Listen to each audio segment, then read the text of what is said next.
How much space do you need to keep you safe from COVID-19? Is this enough space between us? We're going to have the answers in today's show. I'm Andrew Ryan. I'm Natalie So. Let's take a look first at the stories that have been on our radar this week. The threat of COVID-19 is far from over, but there was some good news on Wednesday. A whole day had passed without any new confirmed cases in Taiwan. The total number stands at 42. One patient has died and 12 others have recovered, putting the number of active cases in Taiwan at just 29. The U.S. House of Representatives has passed the Taipei Act in a unanimous vote. The act is a show of support for Taiwan's formal diplomatic ties, as well as its participation in international organizations.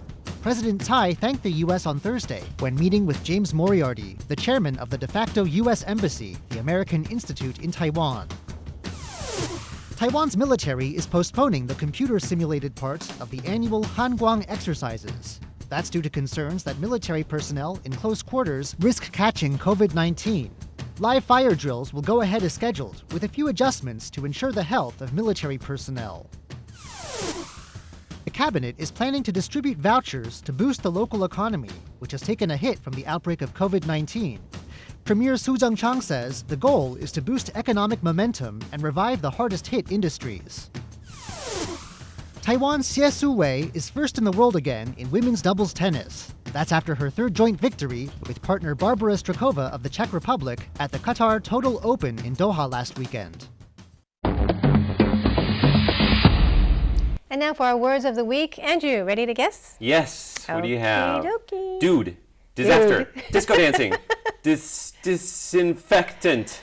Disinfect. That's right. Okay, so a lot of us are afraid of catching viruses this time of year, so I thought I could show you how to use rubbing alcohol to disinfect your hands and your devices. That's a great word. Not as good as disco dancing, but close. Are you ready for mine? Uh-huh. All right. A for Andrew. Yes. Avatar. Yeah. Avon lady. Avoid. Avon lady. So avoid, whenever I watch the news, all I can think of is how do we avoid COVID-19? How do we avoid touching things? How do we avoid crowded areas? Most importantly, how do we avoid panicking? That's a good thought. Yeah. All right, let's put these on the shelf. Also today, do you know where this is? This mountain is in one of Taiwan's most beloved national parks, which is home to more than 1,500 species of fauna, including more than 50 endemic species. Some people might call it gorge-us. So where in Taiwan is this? We'll have the answer for you at the end of our show. Health authorities in Taiwan are beginning to recommend social distancing. That means keeping at least 1 meter away from other people. Now, the authorities are also talking about places that are high risk, which you should avoid, especially places with more than 1,000 people. Can you open the window for some fresh air? Sorry, sir, we can't open windows on planes. Get me out of this plane! We're in the air already. A lot of people are anxious about COVID-19. If you want to reduce your chances of getting the coronavirus, you should avoid air travel. Health Minister Chen Shizhong explains why. To be honest, long flights are high risk. There are a lot of unknown people on the plane. Being in an enclosed space for a long time is dangerous. Going to concerts may be fun, but crowded areas are another danger zone to avoid. It's great to feast with friends, but perhaps you can find something else to do, as large gatherings are also a risk. Taiwan's healthcare is great, but people should avoid hospitals. Don't go to hospitals unless it's necessary. People should also stop going to emergency wards when they don't need to. If you're planning a trip to Italy, you might want to delay your plans. Check out the travel advisories and find a safer place or time to go. So how big is this pandemic going to get? That's the question that everyone wants to know the answer to. Well, recently, Natalie So spoke with an epidemiologist from National Taiwan University, Dr. Lin Hsien-ho, to find out more. Now, recently I read that a Harvard epidemiologist, Mark Lipsitch, predicted that COVID-19 would be a global pandemic, likely, that would or could infect 40 to 70% of the world. What do you think of that prediction? Well, first of all, Mark Lipsitch was one of my professors when I was Really? there. Yeah, so he's a real expert, expert's expert. But speaking to the statistics that he predicted, I think it has a very strong basis. Really? Yeah, based on what we currently understand about this, the transmissibility of the disease, something called reproduction numbers. On an average, one person can affect or infect 2 to 3 more people. In the absence of any, intervention. Well, it is kind of scary hearing you say that you actually agree with his prediction. Is it because we don't know how easily it's transmitted, or that it has been transmitted very easily? Tell me more about why you're so worried. Yeah. So a couple of things.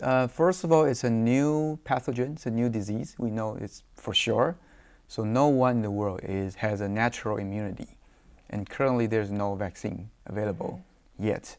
So, in brief, everyone can be infected, okay? And then secondly, our knowledge about the reproduction number, one can infect 2 to 3 people. There's a strong theoretical basis behind that, saying if 2 to 3 more people can get infected, then at the end of the epidemic, a lot of people, up to 70-80% can be infected. Wow. And thirdly, the current understanding about this COVID-19 compared to SARS is that it can be transmitted at a relatively earlier stage. So in other words, people can likely transmit the disease in the absence of symptom, or even in the very early stage of the disease, compared to SARS, where the transmission usually happen after the people, get sick for, a couple of days. So that makes the control very different and challenging. Now, we should mention that statistic of 70% infection is if there's no intervention. Now, Dr. Lin says that people in Taiwan are intervening, doing things like washing hands and keeping their distance. I also asked him what we know about getting the virus through touching surfaces like elevator buttons and bathroom walls. For this COVID-19, we have limited evidence, but what we learned from its relative, SARS, is that the sort of the coronavirus, the family of coronavirus, can survive on surfaces for a very long time, up to days. Oh, wow. 5 days or even a week. That's terrible. Yeah. So again, hand hygiene is important because we don't touch the surfaces with our face. We always touch the surface with our hands. Right. Yeah, so frequent hand washing is important. So how often do you wash your hands? Well, it depends on what I touch, right? So whenever I touch a candle or the grips of the bus or the MRT, I will always wash my hands. Lin said Taiwan learned painful lessons from SARS, and Taiwan was quick to react when China was the only country with COVID-19, but we need to remain vigilant. I think we're doing okay at this stage, but I don't think we can get relaxed at this stage. Yeah, so what we learned from this disease is that the outbreak can go out very quickly within a matter of weeks or... It's scary to see what's happening in other countries, right? Like South Korea and Japan and Iran, they just, exploded basically. Exactly. So this is what I call this exponential growth. Yeah. So once you get, very relaxed, both from the side of the government or from the side of, society, the people, the behavior of the people, the disease can go, ramp out very, very quickly. Again, that was epidemiologist Dr. Lin Hsien-ho from National Taiwan University. You can watch the full interview on Facebook and YouTube. Now, Natalie, I'm curious to know, after you interviewed him, were you more anxious or were you less anxious? I was more anxious. I was telling you guys, the world is coming to an end. No, just kidding. But I saw that he was very careful about how he uses his hands, what he touches, basically. So he didn't touch the mug that we gave him. He didn't shake hands with me. He didn't use the pen. I offered him a pen, but he wanted to use his own pen. So he did mention that hand hygiene is very important. Okay. So actually we'll be talking about how we can use rubbing alcohol to disinfect our hands and other devices in Taiwan Explained. In today's Taiwan Explained, I'm going to tell you how to disinfect your hands and devices with rubbing alcohol. Excellent. I'm looking forward to it. Good. Are you ready? Yes. All right, go. Okay. Rubbing alcohol destroys bacterial and viral cells. That means it can protect you from COVID-19. What percentage is best? Well, around 70% because higher concentrations evaporate too quickly. The water slows the evaporation, making it more effective. But there are major hazards to using rubbing alcohol. So you must remember, it is highly flammable, so don't use it near flames, sparks, or even high heat. It's also toxic, so don't inhale or drink it. Use it in a well-ventilated area. But you can use it to disinfect extremely dirty things like your hands. We have a lot of germs on our hands because we touched a lot of things. You can also use a cotton swab or cloth sprayed with alcohol to disinfect your keyboard and mouse and your mobile phone, which usually has more germs than a toilet seat, which you can also use with clean with alcohol. And then you can use rubbing alcohol to disinfect the dirtiest thing in your home, your kitchen sponge. Excellent. And what do we do with the sponge? Okay, you soak it for 10 minutes in alcohol in a little bowl, and then you rinse it. Excellent. That is That's so how you good do to it. know. One thing I do definitely is I wash my phone, but I should probably be washing all those other things Yeah, with that's alcohol. right. All right. Well, that was excellent, and that's today's Taiwan Explained. If you're a pet owner, you might be wondering if your pet can get COVID-19. Well, just last week, a pet dog in Hong Kong tested weak positive for COVID-19, and that led to some new measures in Taiwan. Can pets carry COVID-19? Well, a pet dog in Hong Kong tested weak positive for the virus. Taipei now requires pets of quarantined persons to be quarantined at Taipei's Animal Protection Office. Do pet owners think it's necessary? One woman says yes, but another says no. Taiwan is also preparing to test pets for the coronavirus. Agricultural Council official Cho Cui-zang says the council has proposed a testing method for animals and will work with experts to finalize the testing process. The council says there's no evidence that pets can catch COVID-19, but veterinarian Lu Baoxian says they can be carriers. He says pets have close contact with their owners. Think of pets like masks. Masks don't get sick. Pets may not get sick, but they can carry the virus. He suggests that owners reduce their pets' exposure to other people, and that people keep a distance from other people's pets. But if you can't resist interacting with a pet, be sure to wash your hands. Now, before we begin, I'd like to point out that the theme of today's show is social distancing, and Andrew and Natalie, is that a meter? I think I was too close today. It's okay, we don't even have face Just masks, kidding. so what are we worried about, right? Anyway, this week on Hashtag Taiwan, I want to talk to you about horoscopes. And in Taiwan, nobody quite knows horoscopes as much as this lady, Jessie Tong. Now, why do I want to talk to you about horoscopes? Well, in Taiwan, we take them very, very seriously. I can't tell you the amount of dates I ruined because apparently Aquarius is the wrong answer to what's your sign. Anyway, this week, Taiwan's universities reopened, and in order to remind the students about good disease prevention practices, the Ministry of Education actually came out with a set of 12 memes, one for each star sign, and it kind of shows how each star sign would respond to prevention measures. And as you can see, the ministry has their own version of Jessie Tong, and they're totally trying to match her vibe. They're not even being shy about it. Anyway, let's go with me, for example. Like I said, I'm an Aquarius, and what does my horoscope say? Well, it says, people will think you're weird because you can recite all 7 hand-washing steps by heart. Can you? I mean, like, people who can't properly wash their hands are the weird ones.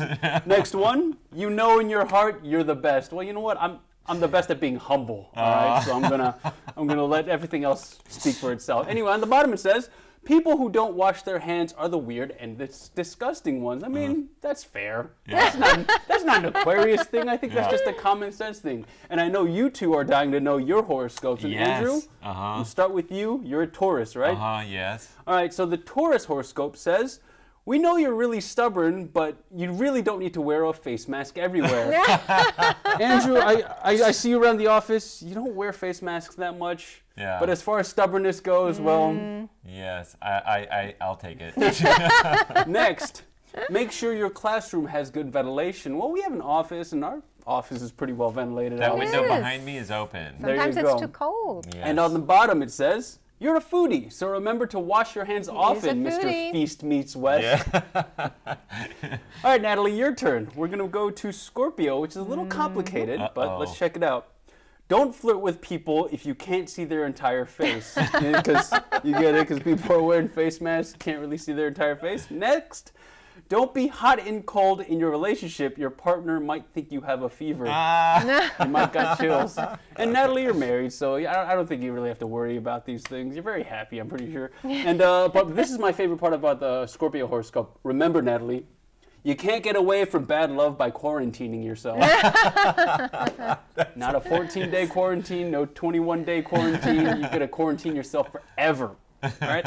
Anyway, this was just kind of a way to remind students how to practice good prevention, because I guess students really like horoscopes in Taiwan. I think everybody takes them seriously to some degree at least. And you know what? Let's do something. If you would like to know what your prevention horoscope is, leave a comment in the comment section below and I'll translate your horoscope for you. All right? That sounds great. Yeah. Wonderful. Thanks, Leslie. And that is our hashtag Taiwan for the week. Do follow us on social media and leave a comment below. We'd love to hear from you. This week we're celebrating the 52nd episode of Taiwan Insider, and that means we are 1 year old this week.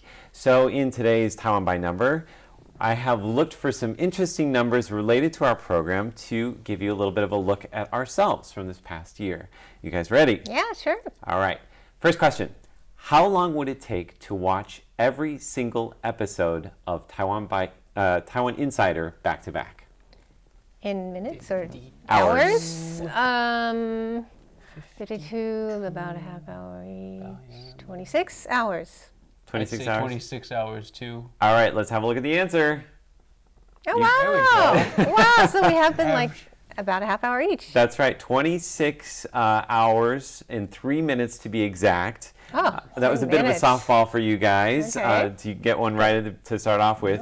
The average episode was about 26 minutes. Oh. However, we did have a 3 hour and 40-minute episode. Counted that in there? You put that in there too? That is included Okay. in that. And that, of course, was our election special on January 11th this year. No commercials. That means also no bathroom breaks. That was pretty exciting. That was very That was impressive, I must exciting. say. That was very fun. fun. Yes, a first for Taiwan Insider. All right, for our next question, are you guys ready for this? How many times have we repeated a word of the week? Has it happened? And this includes similar words. So it could have Similar the same words? What do word you but with mean? a different suffix. It might have a little slightly different okay. ending on it. I'll say twice. Twice? I'm going to say none, zero. All right, let's have a look at the answer. Oh, 3 times. 3 times, and you can see there on the screen. So now you did contenders Ah. and contend, and that was related to Taiwan's Olympic athletes, also to elections. the elections, of course. Right. And then revolution and revolutionary. Do you know what that was? That was actually in the same show. Was that like National Day? That was National Day. Well done. Okay. So of course, Taiwan's National Day has something to do with, the Republic of revolution. China National Day has to do with the revolution. And the last one, democracy, I did it twice. The embarrassing thing is, the first time I chose that word, I said to the screen, I don't know if I've chosen this word before, or if we've done this word before. I probably should have saved that sentence for the second time I used it. You know, And of Andrew, course- if you weren't wearing the different shirt in the picture, your pose is exactly the same. Like, Well, and it's a similar shirt too, right? 2 black shirts with white spots. And of course, democracy, the reason I chose that was for the 40th anniversary of the Formosa incident, which is an important moment in Taiwan's path to democracy. The second time, of course, was the week after the elections. So that was also an example of Taiwan's We're very democracy. democratic here in Taiwan. good word Exactly. to repeat. Good word to repeat. Exactly. We may do it again. It's totally not against the rules. All right. So the next question is, I want to tell you a little bit about the graphics that you see in our show. If it's a full screen graphic, like you see in Taiwan Explained, hashtag Taiwan, Who in Taiwan, Where in Taiwan, pretty much every segment we do, if it's a full screen graphic, we probably did that graphic ourselves, and we did it in PowerPoint.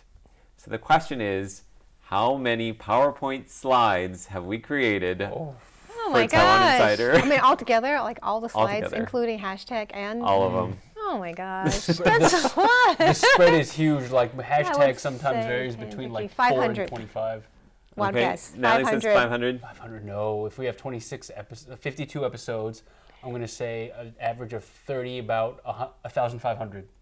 Wow. Okay. How All about right. in between Two somewhere? very different answers. One 500, one 1,500. 1,500. All right. Let's have a look at the answer. 1,237. Oh, you're closer. Yeah. Fast Good math. for you. That's Math. right. 1,237. He went to school here, you know. His math is really good. Now I want to show you one of those slides, the one that probably took the longest amount of time. Let's take a look at that slide.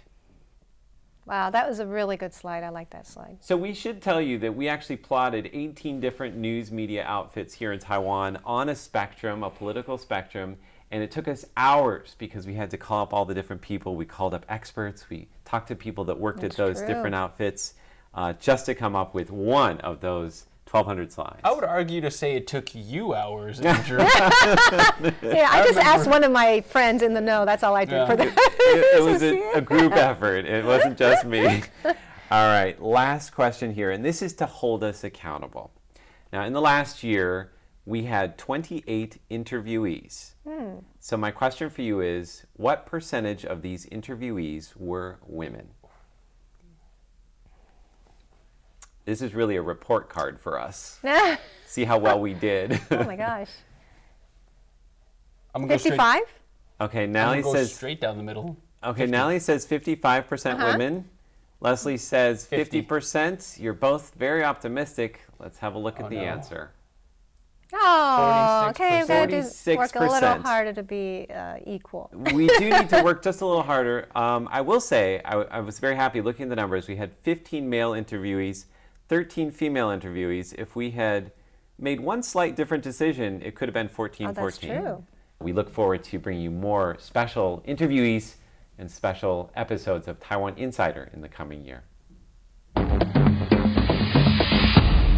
In today's Who in Taiwan, our mystery person is a team player. Now on buzzer number 1, we have Natalie So. On buzzer number 2, we have Leslie Liao. Laser beams. You guys ready? I am. We have 60 seconds on the clock, and go. Our mystery person was born in Jiayi County, southwestern Taiwan in 1994. They studied in the Department of Culture and Creative Industries at what would become Kaohsiung University of Science and Technology. They're very technically skilled, but also hold an administrative role. This person has a love of television, particularly Korean dramas, but they actually also know about our show. In fact, this team player has watched more episodes of our show than anyone else on the planet. This person also has blue hair. This person has blue hair. Yes. Oh, Jessica. Editor Jessica. Oh, That is tribute to Jessica. right.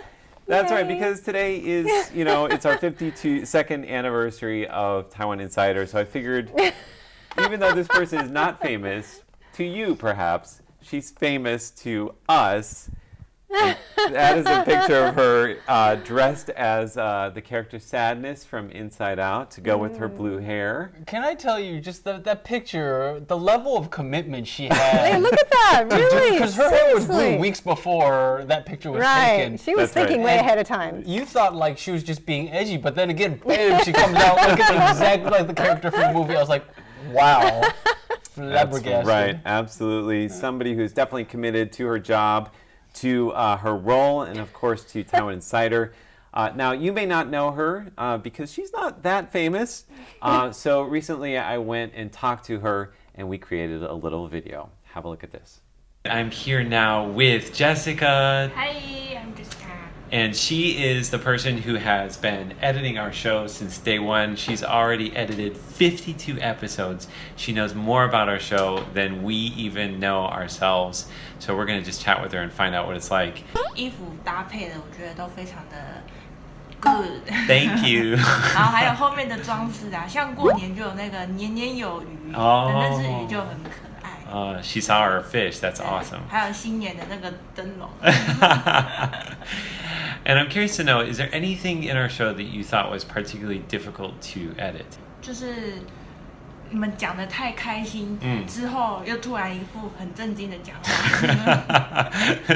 It's hard. 太跳了。So it doesn't edit together very well.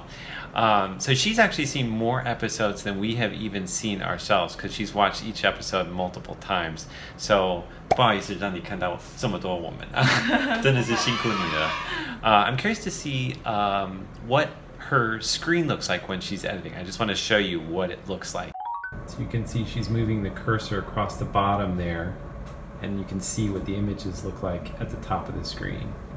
So all those little parts there, each one of those has a different meaning. The sound in the bottom, the video, and then all of the images across the top. 平常你要剪一集，你要多久的时间呢？大概要1个多小时。1个多小时. So she cuts it for 1 hour, and then actually we sit down together, me and Natalie and Jessica, and we watch the show together and do little edits, little things that rely on English or content. 所以加起来的话，大概也是2个多小时，对不对？对。真的是辛苦她了。So she really has seen every episode more than we have. Well, thank you so much. We appreciate it and all your work over the last year. Jessica, you are so professional and so patient. Thank you so much for all the work you've done, and sorry for taking some of your extra time when it gets late. Yeah, it's making you work longer. I just want to point out in that video, her hair was still blue from when she was sadness. She's still blue, yeah. I mean, she looks really cool. Yeah, cool. So that is Jessica. Thank you to Zheng Haoyu. It's been a pleasure working with you, and we look forward to continue working with you in episode 53. And finally today, where in Taiwan? Now at the top of the show, we showed you a photo and asked if you knew where it was. Let's take one more look at that photo. We said that this place is located in a national park that some people might describe as gorgeous. Which national park is it? And where in Taiwan is it? Let's take a look at this video. An eagle soars across the sky, floating above a range of mountains. This is Taroko National Park, a slice of eastern Taiwan, home to a rich and diverse ecology. There is a large number of plant species, including rare mushrooms and flowers. The area is also home to many wild birds and animal species. Among these species are some that have been brought back from the brink of extinction by local conservationists. Of course, these mountains are also the traditional territory of indigenous Taiwanese people. All of this appears in the latest promotional video put on by the park. The park's management office has commissioned a renowned documentary filmmaker to produce the film in order to showcase the park's scenery and the rich world of its inhabitants. The office says it hopes the video will raise the public's awareness on how important it is to keep the natural environment free from pollution. Well, we hope you enjoyed this episode of Taiwan Insider and our whole year of shows. Be sure to connect with us on social media. Yes, and leave a comment below. We would love to hear from you. For Taiwan Insider, I am Natalie So. I'm Leslie Liao. And I'm Andrew Ryan. Thank you to everybody who supported us in our first year. Whee!